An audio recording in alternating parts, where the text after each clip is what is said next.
अगली खबर की ओर। सूरत से ये खबर है, जहां सूरत के कपोद्रा से जहां हनी ट्रैप का शिकार बनने वाले गिरोह को पुलिस ने गिरफ्तार कर लिया है। आरोप है कि शिकायतकर्ता का निर्वस्त्र वीडियो बना करके करीब 7 लाख रुपए लूटे गए हैं और रुपए की मांग करते हुए 3 लोगों के सामने शिकायत भी की गई है। आपको बता दें कि कल्पेश खाखड़िया, अक्षय ठाकुर और एक अनजान के सामने शिकायत हुई है।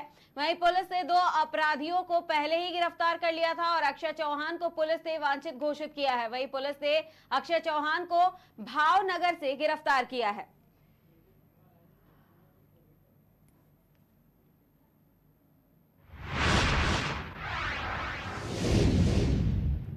रुक करते हैं अगली खबर की ओर। खबर सूरत से है, जहां अडाजन पुलिस गहरी नींद में सोती हुई नजर आ रही है। अडाजन में शराब के अड्डों पर जनता रेड करने पहुंची है, जहां जयेश गुर्जर पर जानलेवा हमला भी हुआ है। एक तरफ जानलेवा हमला हो गई है तो दूसरी तरफ पुलिस गहरी नींद में सोती हुई नजर आई है। जब जयेश गुर्जर अडाजन पुलिस स्टेशन पहुंचे तो उन्हें 2 घंटे तक पुलिस स्टेशन में बिठाया गया और किसी भी तरह की कोई भी कार्रवाई नहीं की गई।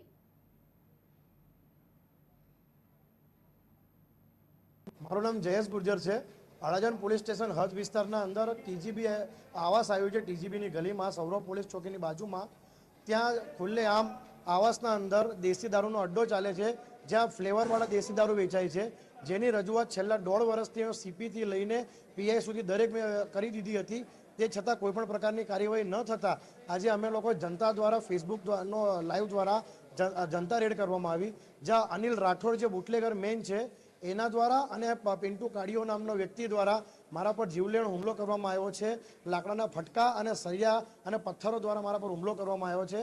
જ્યારે હું પોલીસ સ્ટેશન મને લઈ ગયા તો 2 કલાક સુધી મારી બ્લીડિંગ ચાલતી હતી અને મને સંજય ભરવાડ નામના કેશિયરે અંદર અડાજણ પોલીસ સ્ટેશનમાં જે એને અને ઇન્દ્રજીત નામના પોલીસ નો વ્યક્તિ છે ડિસ્ટાફમાં, એ બંને રૂમમાં બંધ કરીને વાઘેલા પર સ્ટ્રેચીસ મારા વધારી દીધા। 2 મુક્કા મારા મોઢા પર મારી દીધા છે એ લોકોએ। હાલ તમે ક્યાં આવ્યા છો અને શું માંગ છે? હાલ હું અત્યારે સિવિલ હોસ્પિટલમાં છું। મારી એક જ માંગ છે કે આ ગોજિયા સાહેબના રાજમાં એક વખતે મેં જનતા રેડ ઇંગ્લિશ દારૂના અડ્ડા પર કરેલી, ત્યાં વિજિલન્સની રેડ પર કરેલી છે, થયેલી છે અત્યારે અઠવાડિયા પહેલાં જ, અને સાથે સાથે આજે આટલા મોટા જથ્થામાં મેં જે પ્રમાણમાં જથ્થો બતાવ્યો છે તે છતાં પણ આવા ગોજિયા જેવા અધિકારી પર કોઈ કાર્યવાહી નથી થતી। એમને સસ્પેન્ડ કરવામાં આવે। જે ડિસ્ટાફવાળાએ મારા સાથે આ રીતના અભદ્ર વર્તાવ કરીને મને માર્યો છે એના પર સાથે સાથે આ બુટલેગરો પર કાર્યવાહી કરવામાં આવે અને મને ન્યાય આપવામાં આવે। મારું નામ જયેશ ગુર્જર છે।